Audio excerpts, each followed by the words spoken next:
ácido básico,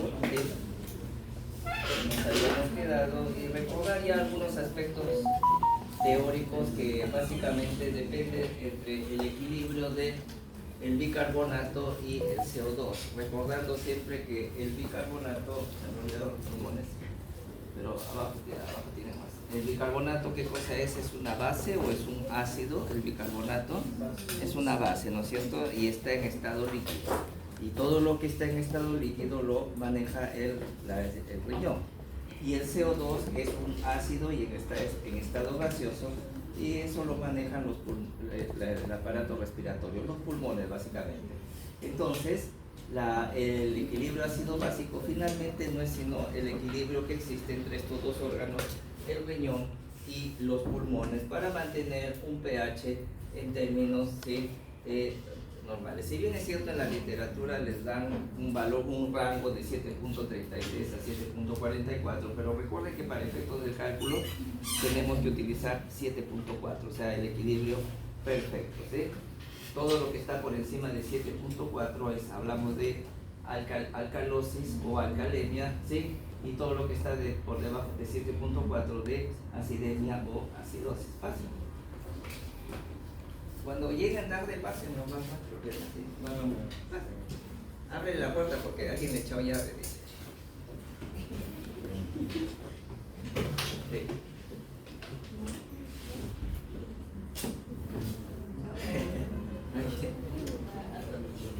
La última que yo he hecho ya. Y entonces, en la acidosis metabólica vamos a encontrar nosotros que vamos a tener un bicarbonato bajo, ¿no es cierto? ¿Qué tan bajo hemos dicho debe estar el bicarbonato en términos numéricos? ¿Por debajo de cuánto? 24. Y en la alcalosis metabólica el bicarbonato va a estar elevado, que tan elevado por encima de 24. Igual, para la acidosis respiratoria es el CO2 el que va a estar elevado, que tanto por encima de 40 para efectos de cálculo, y el PCO2 por debajo de 40. Entonces son números fijos y no vamos a poder nunca hacer nosotros el equilibrio, ¿sí? Entonces esto es básico, y ahí está. Eso es lo que les había dicho, solamente faltan colocar los valores acá.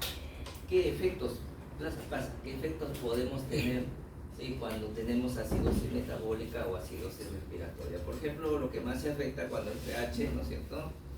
El pH menos en acidosis metabólica, generalmente cuando el pH es más de 7.20 todavía están asintomáticos. Eso no quiere decir de que uno no tenga que intervenir para prevenir cuando el pH cae demasiado bajo. Entonces ahí está. ¿Hay alguien más afuera? A ver, abre. ¿Nadie? No. Pase, no. ¿Y qué efectos vamos a tener? Va a haber cardiodepresión, y eso es lo que más nos altera. Miren, un pH menos de 7, paro cardíaco inminente, fibrilación ventricular con alteración de la contractilidad cardíaca, ¿sí? Cuando está menos de 7.20 parece taquicardia, por debajo de 7.1 bradicardia por acumulación de acetilcolina, ¿sí? Ya, pero por debajo de 7, dilatación arteriolar, vasoconstricción, resistencia pulmonar, reducción del gasto cardíaco y la presión, y sobre todo 7 es un punto de corte de riesgo, porque el paciente en cualquier momento les puede hacer una parada cardíaca por depresión cardíaca debido a la acidosis. A nivel cardiovascular, entonces, también hay reducción del flujo hepático, en realidad en todo el organismo, ¿sí? Como hay exceso de catecolaminas, sensibilidad al desarrollo de arritmias por entrada, por reducción, todo se altera, ¿sí? A nivel respiratorio, recuerdan la acidosis, la respiración acidótica o de Kussmaul que se veía en la cetoacidosis, pero en cualquier paciente que tiene acidosis puede presentar respiración de Kussmaul, polipnea, taquipnea, con bastante profunda, que es una respiración muy suspirosa, ¿no es cierto? Fatiga muscular y alteraciones del transporte de oxígeno. Entonces, nos surge la acidosis metabólica, depresión cardiovascular, gastrointestinal, ¿no es cierto? en el 50% de pacientes con cetoacidosis, dolor y distensión abdominal, náuseas y vómitos. El dolor a veces es de tal magnitud que puede confundirse con un dolor de naturaleza quirúrgica. Muchos pacientes terminan en sala de operaciones y el resultado es SAS, ponen los cirujanos, o sea, sin hallazgos significativos, o sea, lo encuentran normal. Lo que pasa es que cuando hay acidemia, hay también en los diabéticos, además de la acidosis, hay hipoxemia, hay deshidratación y eso produce isquemia. Y el dolor isquémico, imagínense, un dolor de infarto de miocardio también puede dar dolor a nivel abdominal que se confunde con cuadros quirúrgicos. A nivel metabólico y endocrino, ¿no es cierto?, hay reducción de la síntesis de ATP, aparece resistencia a la insulina con elevación de la glucosa, ¿sí?, que puede interferir con muchos procesos metabólicos, inhibición de la glicólisis con hipercalemia, hipersecreción de adrenalina y los corticoides, porque el paciente está en estrés, entra en estrés, y la adrenalina,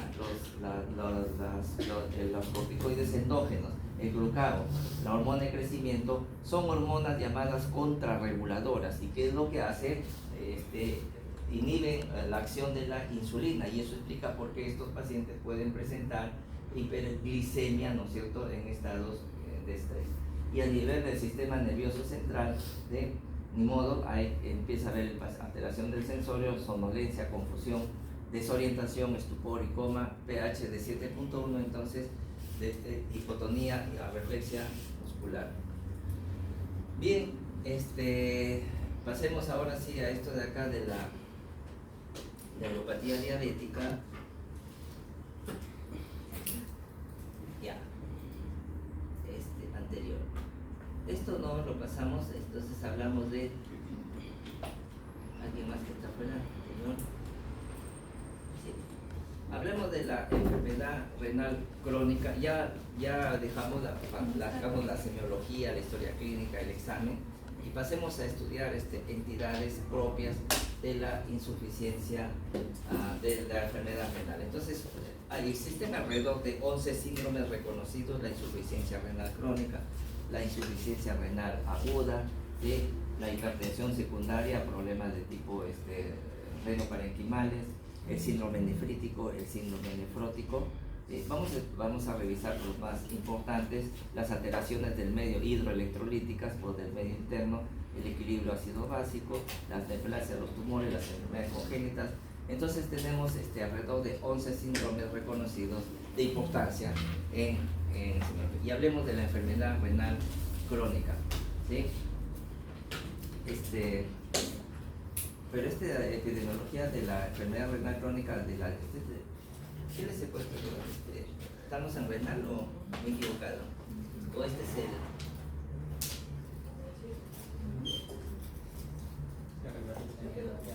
No, este es renal, ¿no es cierto? Ya. Bien, hablemos entonces de la enfermedad renal crónica. ¿Por qué hablamos de la diabetes? Porque la diabetes es una de las principales causas a nivel global, ¿no es cierto?, que es causa de insuficiencia renal y primera causa a nivel mundial de pacientes con uso de diálisis, ¿sí?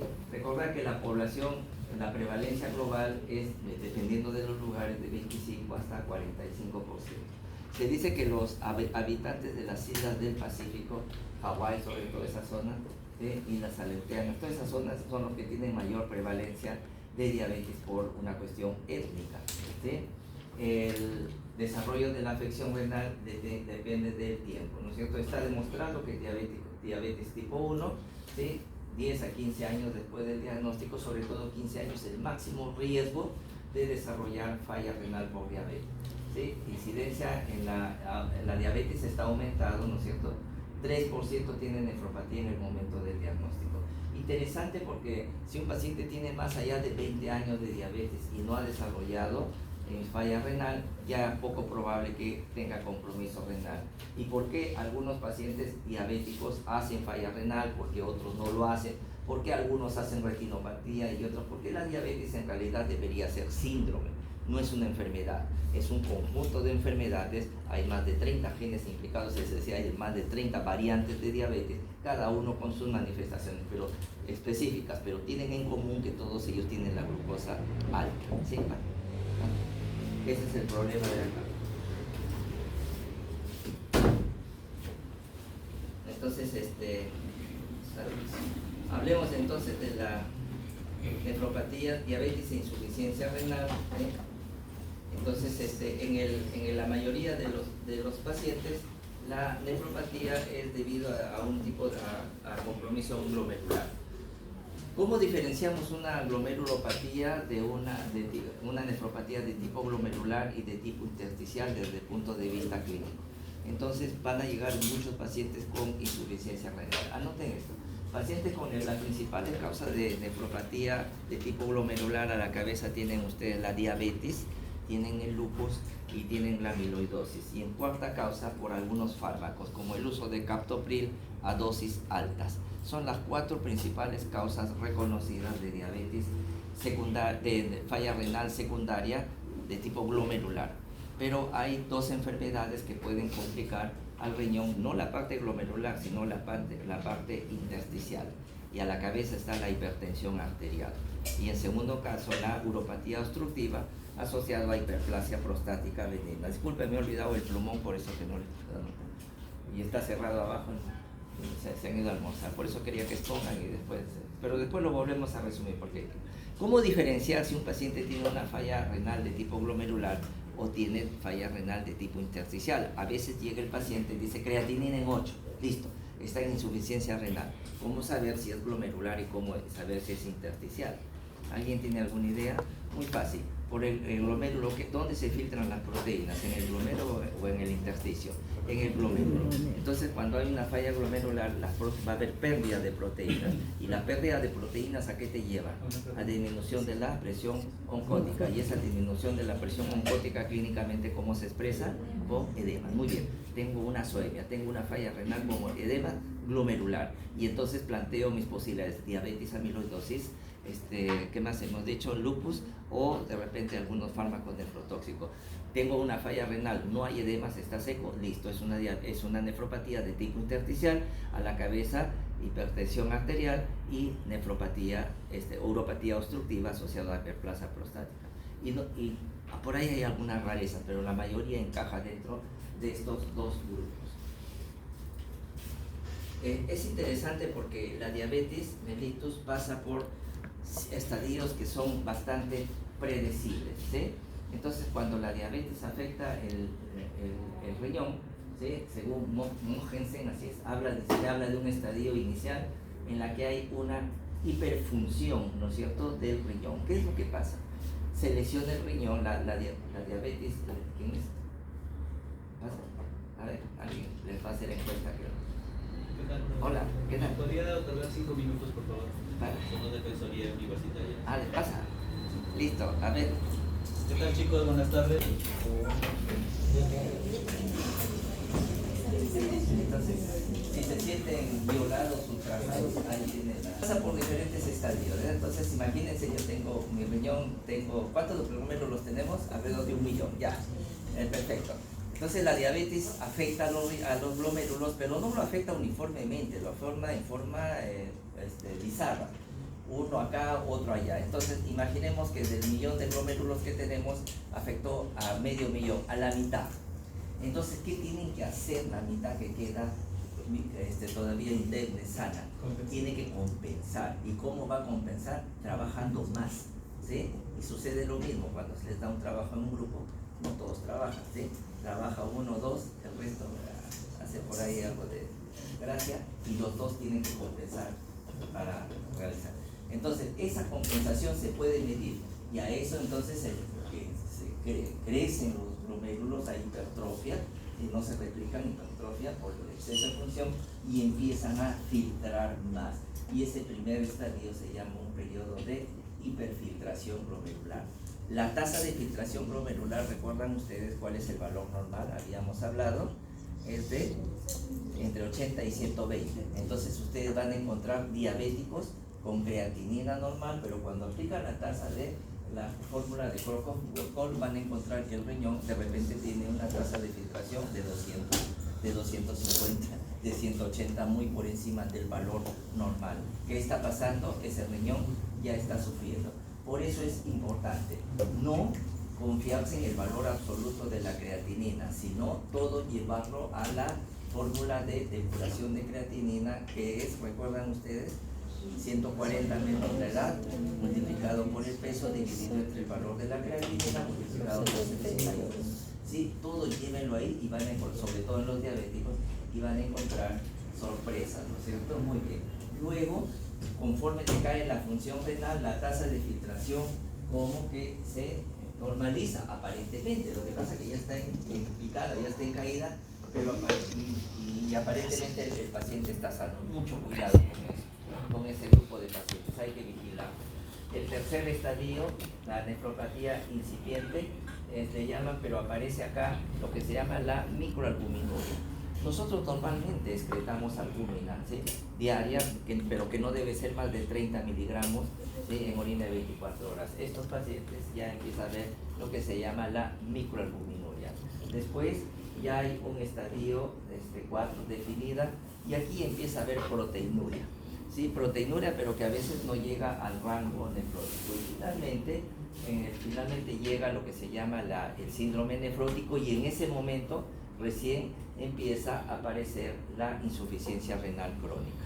Y luego va hacia el estadio terminal. ¿Y por qué es importante esto? ¿Qué pasa si yo tengo un paciente diabético con insuficiencia renal crónica demostrada ya, pero no hay proteinuria? Entonces, para que el paciente diabético llegue a la falla renal, tiene que obligatoriamente pasar por el síndrome nefrótico. Si no pasa por el síndrome nefrótico, la falla renal es por cualquier cosa menos por la diabetes. ¿Se entiende esto de acá? Estos estadios son progresivos, no son, no se puede saltar de un estadio. Entonces, primero hiperfiltración, en segundo lugar un aparente periodo de normalización, microalbuminuria, proteinuria significativa en rango nefrótico, síndrome nefrótico, y en ese momento ya puede aparecer la insuficiencia renal. O sea, no hay insuficiencia renal crónica, glomerular, diabética que no pase por el síndrome nefrótico. Y luego ya entra a la insuficiencia renal.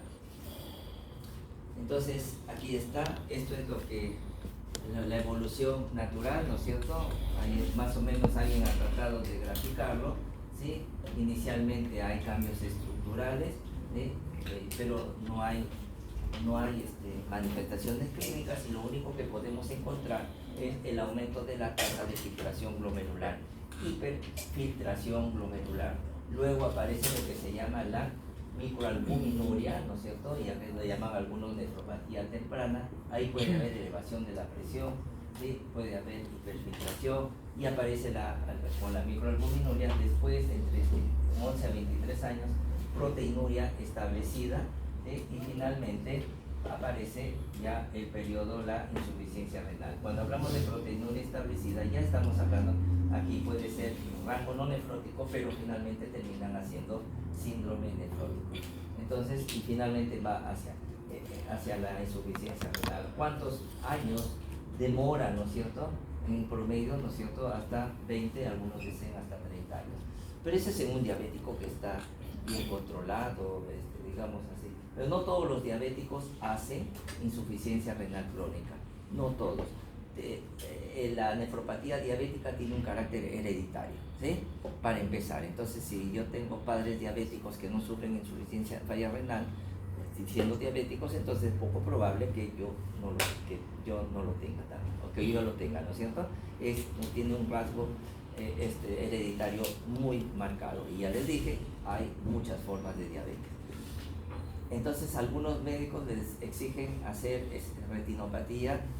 ¿Cuál es la relación entre la retinopatía y la nefropatía diabética? Porque finalmente hay cambios vasculares, y es muy simple. Todo paciente con nefropatía diabética sí o sí tiene retinopatía diabética, ¿sí? Todo paciente con nefropatía diabética tiene retinopatía, pero lo contrario, no todo paciente con retinopatía va a desarrollar nefropatía, ¿sí? Esa es la norma que hay que tenerlo en cuenta, de tal suerte que si alguien tiene dudas, si el paciente tiene falla renal debido a la diabetes, la retinopatía, el fondo de ojos, no le sirve de ayuda para la insuficiencia. Sobre la crónica, la insuficiencia renal aguda, ¿no es cierto?, es cuando hay una disminución en la producción de la orina, ¿sí? O el nitrógeno ureico, y hay aumento de la creatinina.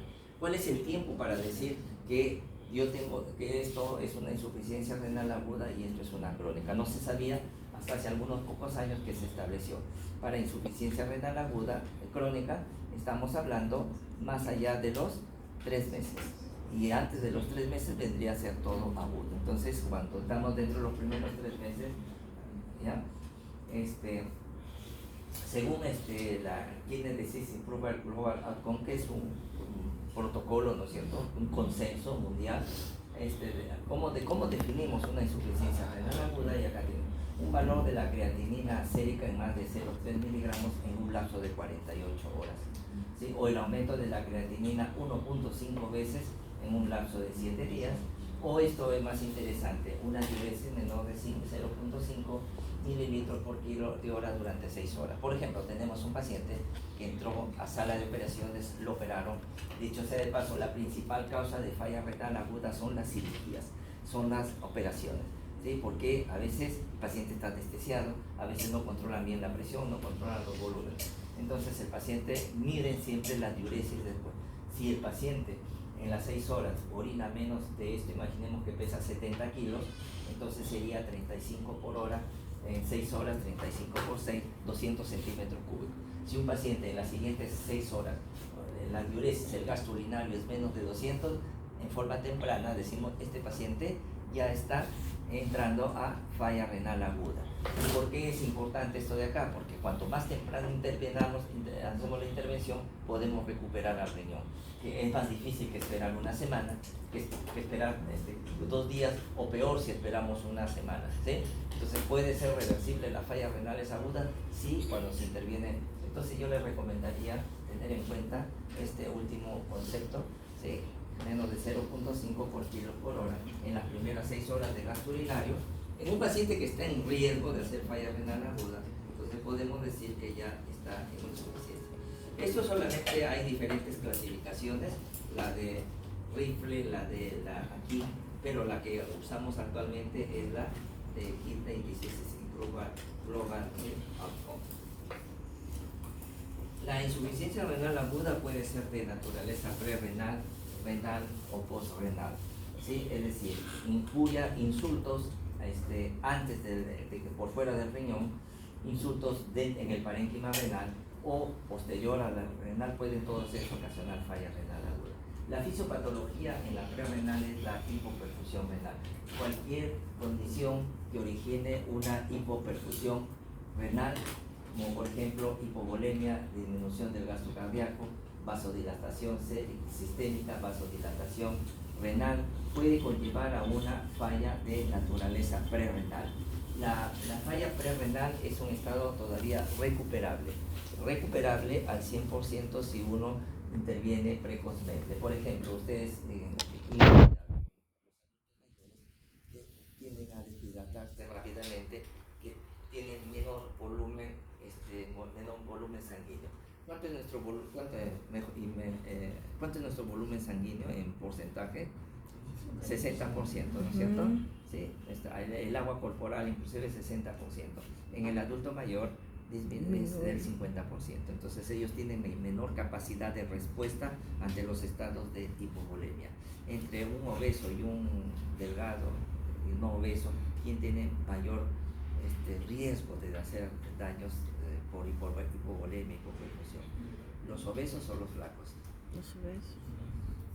Mayor riesgo, menor riesgo. Al contrario, ¿no es cierto? También los obesos tienen menor volumen sanguíneo, menor volumen corporal, ¿sí? Entonces ellos son más vulnerables, ¿sí? Que un flaco. No. Lo deja sin agua un año. No, el obeso es más vulnerable a hacer mayor daño, tiene menor capacidad de hacer. Entonces, esto es un estado, cualquier condición que te lleve a hipoperfusión renal, pues hipovolemia, y hay más, las que ustedes se imaginen, ¿sí? Te puede llegar a una falla que se manifiesta, ¿no es cierto?, muchas veces por oliguria, ¿sí? Y con una osmolaridad, pero todavía el riñón funciona, todavía concentra, y la osmolaridad todavía es por encima de 400 milimoles por kilo, y eso es más importante, el sodio. Y el sodio en orina, la función del riñón es manejar el sodio. Cuando el paciente está en insuficiencia renal, no puede controlar el sodio y se le escapa el sodio de la orina, digamos así. Pero cuando el riñón está funcionando, todavía maneja sodio.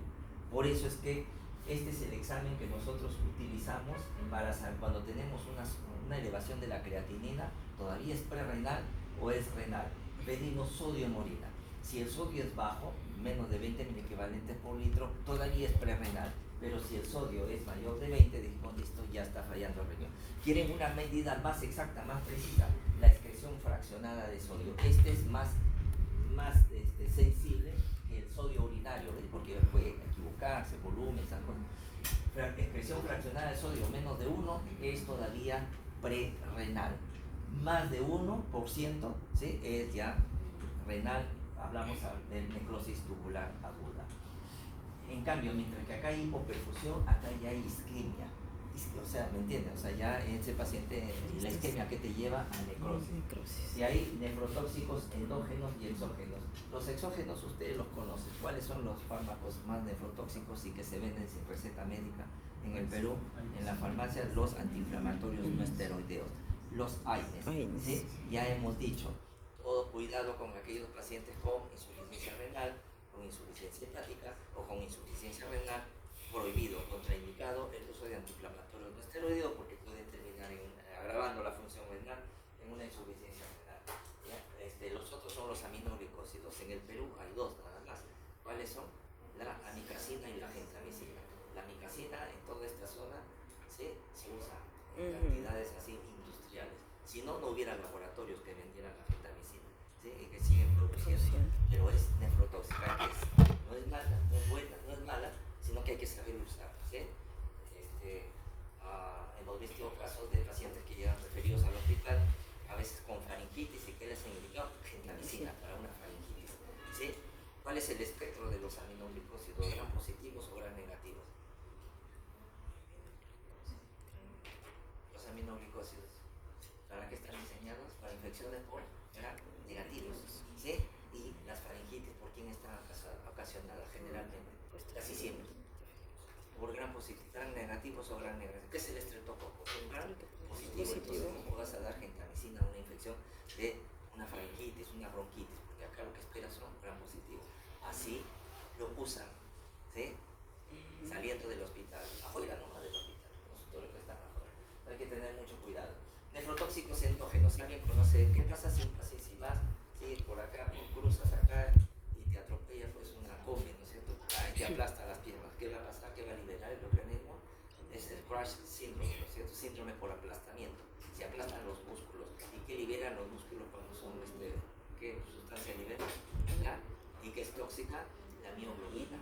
Entonces la mioglobina en grandes cantidades se deposita en los túbulos renales, produce isquemia e falla renal.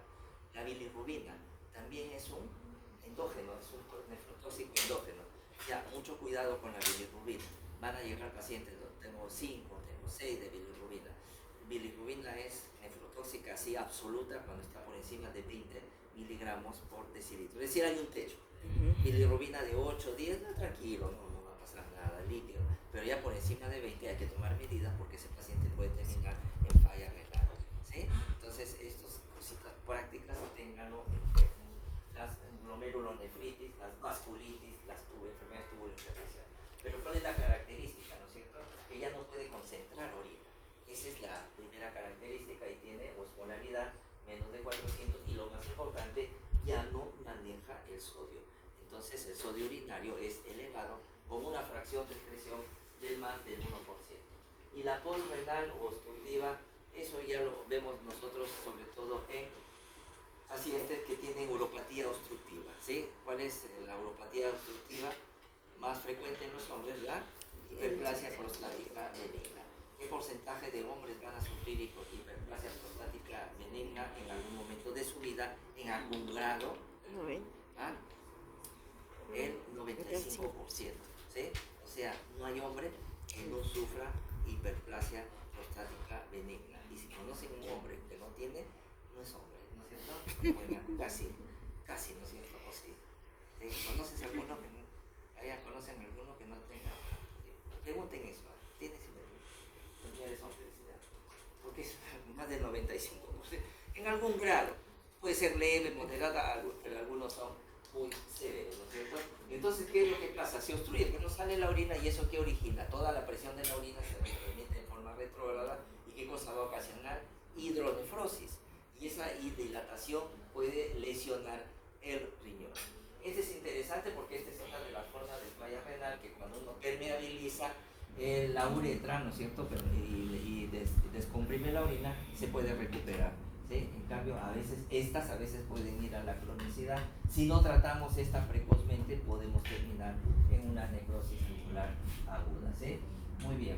Entonces ahí tienen las tres formas de falla renal. Ahora, pero en la prerrenal no se olviden, la fisiopatología básica es la hipoperfusión. En la renal es la isquemia, a qué nivel de los túbulos renales, por eso se llama necrosis tubular aguda. Y en la obstructiva simplemente por aumento de la presión, ¿no es cierto? Por falla de la emisión de la eliminación. ¿Quién? Levanten la mano, ¿quién no ha tenido infección del tracto urinario? Ah, yo. Estudió preparación, ya. Pero parece que todos se han tenido. La mayoría han tenido. Ya, entonces, cuando hablamos de infección de vías urinarias, ¿cómo es la fisiopatología? ¿Por qué una persona adquiere una infección de vías urinarias? Porque cuestiones de, muchas veces de contaminación, se contamina la uretra y a partir de la uretra el germen asciende. ¿Hacia dónde? Hacia la vejiga, y de la vejiga puede ascender hacia los uréteres y hacia el riñón. Entonces, conforme el germen va desplazándose, cuando está en las partes bajas hablamos de itu baja o cistitis, y conforme si llega a las partes altas al riñón hablamos de itu alta o pielonefritis. ¿Sí? Entonces ahí está. Muy bien. ¿Cómo definimos nosotros y existen algunos factores de riesgo? Sí existen factores de riesgo. ¿Cuáles son? El principal es el hecho de ser mujer, porque la mujer tiene una condición anatómica. ¿Cuál es? ¿Cuánto mide la uretra de la mujer? Ustedes han hecho anatomía, ¿no es cierto? ¿No les enseñó el profesor? Sí. ¿No se acuerdan? Ya, si no se acuerdan, la uretra de la mujer mide entre 2 a 4 centímetros.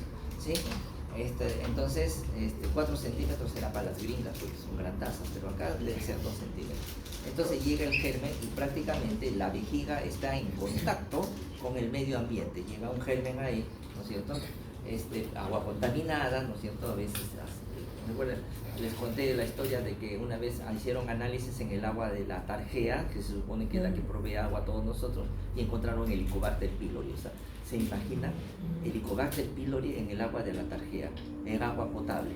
¿Sí? Entonces, toda la población de Lima, por eso está contaminada. ¿Sí? E igual, para el caso del cólera, porque el cólera se diseminó rápidamente, ¿no es cierto?, en algunas ciudades como en Chimbote, porque encontraron que tubo de desagüe, ¿sí?, se había cruzado con el agua potable, y en Chimbote se prendió de esa manera, y acá ya por otros factores.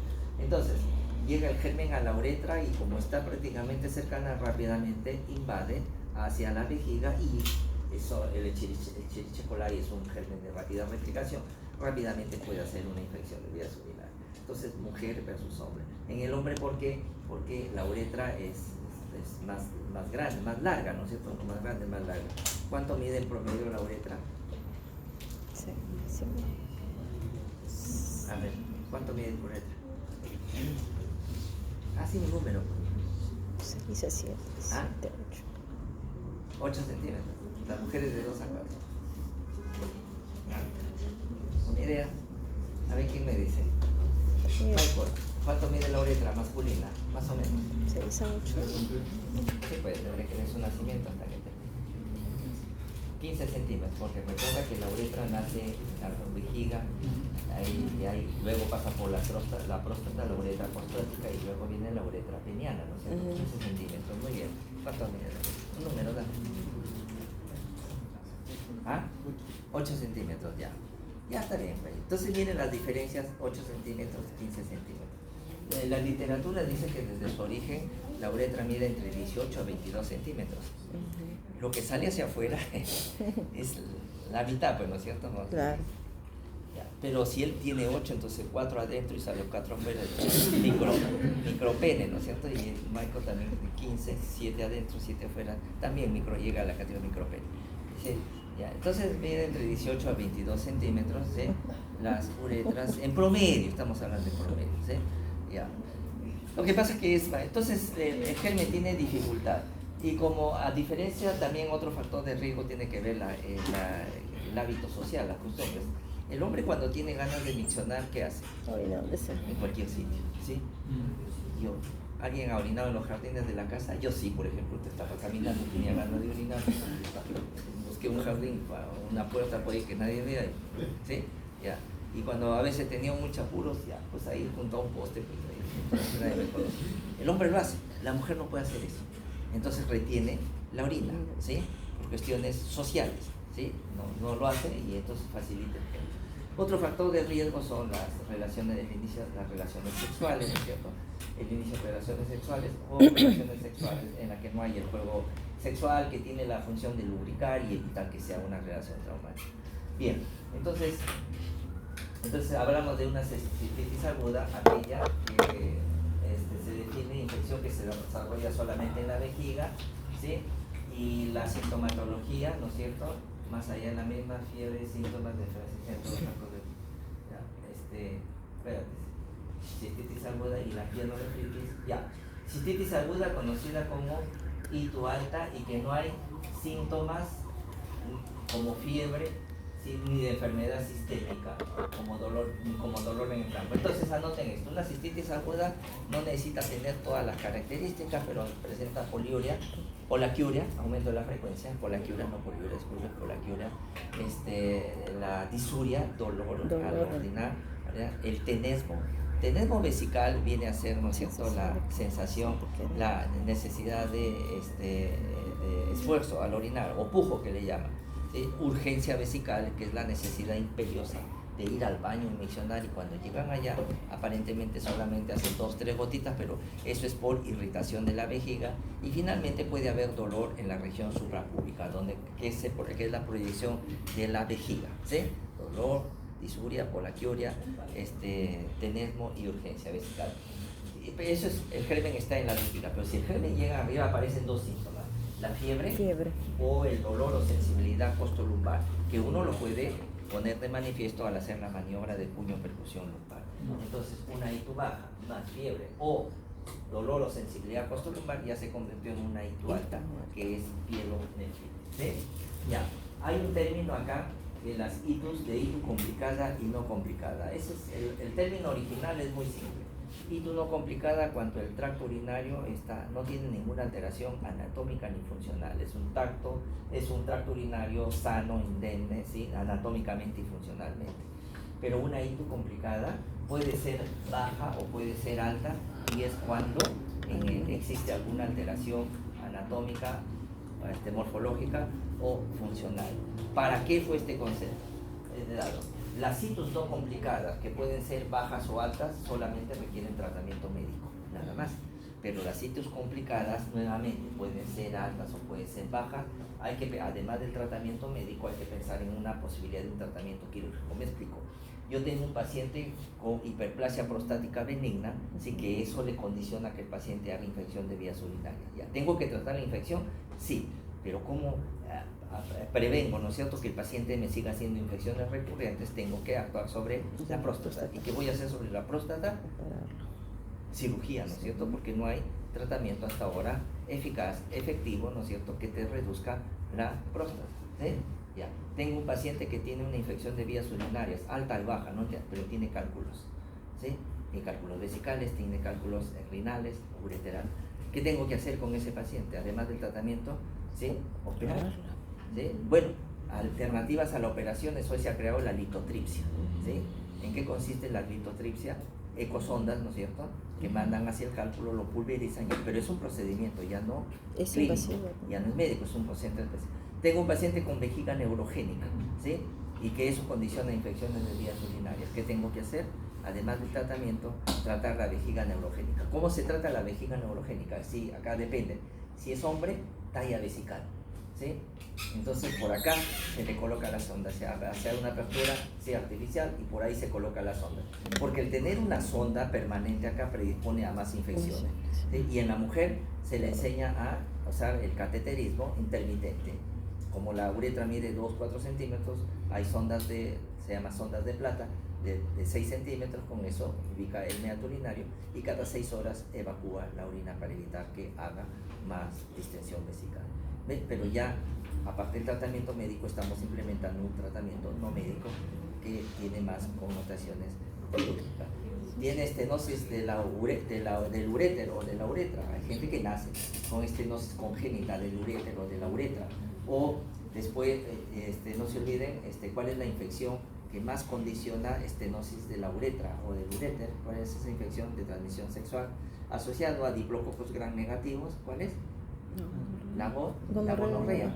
La gonorrea es una condición en la cual la mujer es la portadora. Sí, es el reservorio, no le da síntomas, excepto algunas descargas nada más, pero el que tiene la enfermedad es el hombre. Pero tanto en hombres como en mujeres, una de las complicaciones de la gonorrea son estenosis. En el caso de las mujeres puede haber estenosis a nivel de las trompas de falopio y eso es causa de infertilidad. ¿Sí? En los hombres, estenosis ureteral después de la infección. ¿Y qué hay que hacer? Antiguamente no había operación, las dilataciones, ¿sí? Parte de la enseñanza de la medicina, como la gonorrea en la época del doctor, nuestras autoridades, el doctor Loro, el doctor, la gonorrea ellos deben haber tenido eso, era como tener una faringitis. Entonces se les enseñaba a los médicos usar el uso de dilatadores para dilatar las estenosis, que eran dolorosísimas, pues, ¿sí? Ya. Pero ahora existe la urétero o la uretroplastía, ¿sí? Ya, corta la parte mala y vuelves a unir, ¿no es cierto? Claro que después de eso le va a quedar más chiquito, pero total, para lo que le sirve. Ya, entonces esto era lo que les había. Ejemplos de alteraciones, ahí está: litiasis renal, ureteral, vejiga neurogénica, hiperplasia prostática benigna, estenosis, disculpen, acá es con B, la vía B, sí, el reflujo un reflujo vésico ureteral en niños, ¿no es cierto?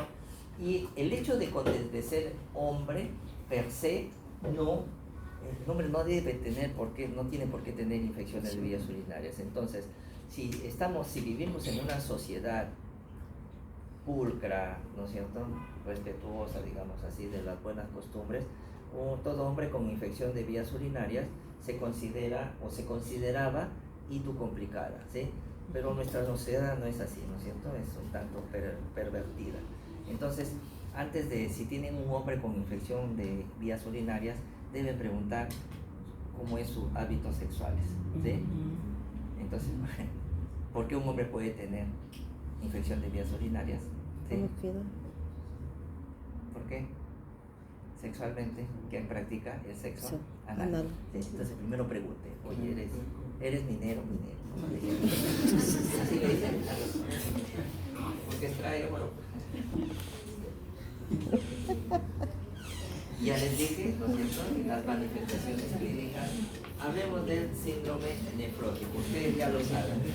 Recordamos siempre la primera clase que habíamos dicho que síndrome es la conjunción ¿de qué cosa? De signos, síntomas, exámenes de laboratorio e imágenes que tienen una fisiopatología de común. Y ahí está, el síndrome nefrótico. ¿Cuál es el elemento principal? Entonces, anoten esto en la pregunta de examen de las características del síndrome nefrótico, el elemento principal, básico. ¿Cuál es? La proteinuria. Y entonces tienen 0.5, espero que nadie falle en esa pregunta, ¿sí? Y si fallan, ya, por lo que no han venido a clase, ¿no es cierto? Ya, entonces el elemento principal es la proteinuria. Y es una proteinuria que debe cumplir más de 3.5 gramos, que debe ser proteinuria masiva y persistente. Como dice, una no es ninguna, entonces tiene que manifestarse en varios, ¿sí? Además de eso, ¿no es cierto?, al haber proteinuria se acompaña de hipoalbuminemia, porque se pierde albúmina, ¿sí?, de edema e hiperlipidemia, básicamente colesterol alto, hipercolesterolemia. ¿Por qué hay colesterolemia en el síndrome nefrótico? Porque es una respuesta fisiológica, se pierde proteína, se pierde la presión oncótica y el organismo de alguna manera quiere compensar, saca lo que tiene. ¿Qué es lo que tiene? Moléculas de colesterol para compensar esa presión oncótica, ¿no es cierto?, que se está perdiendo. Ya, esto es, cuando tiene estas cuatro características, es un síndrome nefrótico clásico, ¿sí? Pero las causas son infinitas, ¿sí? Ustedes van a ver todas las glomerulonefritis, pero ya hemos dicho, en el síndrome nefrótico las cuatro principales causas son diabetes, lupus, ¿sí? Amiloidosis y fármacos como el captopril. No está el captopril, pero miren, hay una serie más de fármacos ahí que pueden ocasionar. Ya, de esto no les voy a preguntar, pero no es demasiado. Cuando tengan un síndrome nefrótico van a subir. Pero hay dos características adicionales en el síndrome nefrótico que se describieron, ¿no es cierto? Veamos a ver. Ya, hipoalbuminemia, ¿sí? Hay también, aparte de que se pierda incapacidad, ¿no es cierto?, del hígado, que es superado por la pérdida de albúmina. ¿Ya? Hay los edemas, ¿no es cierto?, suele ser la primera manifestación clínica.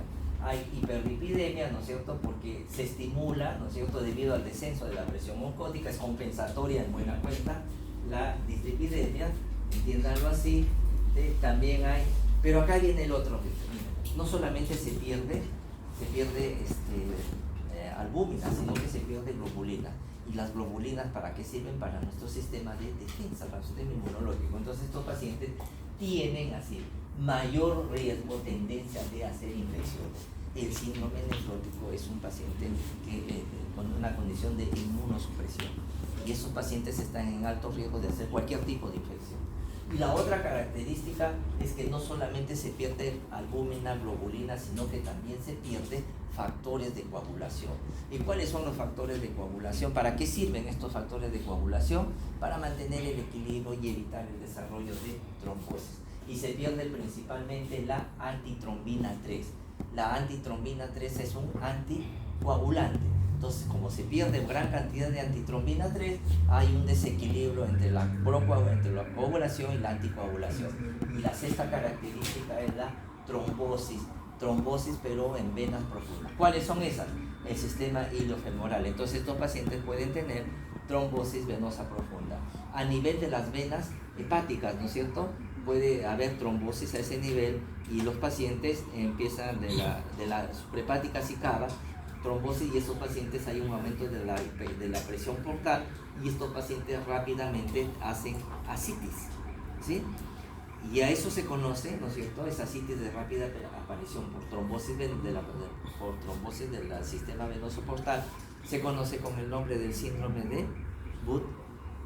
Budd-Chiari, se escribe, de Chiari, de Zenaida Chiari, su antecesor. Budd, ¿no es cierto?, Budd-Chiari, ¿no es cierto? Ya, a eso se conoce. Y tuvimos el caso de una estudiante, ya, sexto año, ¿sí?, que empezó a crecerle la barriga, ¿sí? Estudiante de medicina, estudiando 6 años, ¿sí?, no saliendo de su casa, y que de repente le empieza a crecer la barriga. ¿Qué es lo que pensarían lo primero? ¿Sí? Y ya, pues ya tuvo pues su fin de semana feliz, ¿no es cierto? ¿Sí? No, pero empezó a crecer, y no era embarazo, era líquido, era ascitis. Y cuando se le encontró, tenía una trombosis, ¿no es cierto?, en la supracava, y la paciente tenía síndrome nefrótico. Y detrás del síndrome nefrótico, ¿sabe lo que tenía la paciente? La chica está lupus. Era un lupus que debutó con trombosis venosa. ¿Sí? Y hemos dicho, causa del síndrome nefrótico es el lupus. ¿Sí? Y 2 años se murió la chica. Porque el lupus, cuando aparece en gente joven, es muy digamos, agresivo. Bueno, puede haber hipertensión renal, y algunos pueden llegar hasta la falla renal. Pero entonces, el síndrome nefrótico clásico: proteinuria, que es el más importante, hipoalbuminemia, hipercolesterolemia y edemas. Y a esto 2 características adicionales: mayor riesgo de infección y trombosis. ¿Sí? Entonces ahí tenemos las características. El síndrome nefrítico, ¿sí?, como su mismo nombre dice, también hay proteinuria, pero la proteinuria no llega al rango nefrótico, es decir, es una proteinuria de menos de 3.5 gramos, ¿sí? Esa es la diferencia entre nefrótico y nefrítico. Miren, las causas pueden ser las mismas. Por ejemplo, ustedes se acuerdan, han estudiado en fisiopatología la glomerulonefritis postestreptocócica, ¿sí? o posinfecciosa en el cual el estreptococo es el germen más frecuente. A partir de una faringitis desarrolla anticuerpos que atacan al riñón. Bien, digo, el mismo germen en el 95% se presenta como síndrome nefrítico, pero el 5% lo hacen como nefrótico. Entonces, el mismo germen, ¿qué diferencia? ¿Sí? Solamente el daño, el insulto y la localización. ¿No? ¿Y cuál es la diferencia entre nefrítico y nefrótico? Es eso, el grado de proteinuria. Entonces, recalcamos, proteinuria menos de 3.5 gramos, ¿sí? No llega al rango nefrótico. Y dos características adicionales, la hipertensión arterial, ¿sí? Y el tercer elemento es la presencia de hematuria. Entonces tienen estos tres elementos, proteinuria en rango no nefrótico, hipertensión arterial y hematuria, y ustedes hacen el diagnóstico de síndrome nefrítico. Muy bien. Ahí está la etiología, depende de la edad, ¿no es cierto? En niños, glomerulonefritis infecciosas a la cabeza, ¿no es cierto? Pero hay otras condiciones dependiendo de la edad, ya por encima de los 65 hay que empezar en vasculitis, también sigue siendo, ¿no es cierto? Está, pero en menor porcentaje y aparecen otras membranas. El lupus, por ejemplo, entre 15 y 65 años empiezan a aparecer otras entidades del síndrome nefrítico. Y creo que ahí se acabó. Ahí era la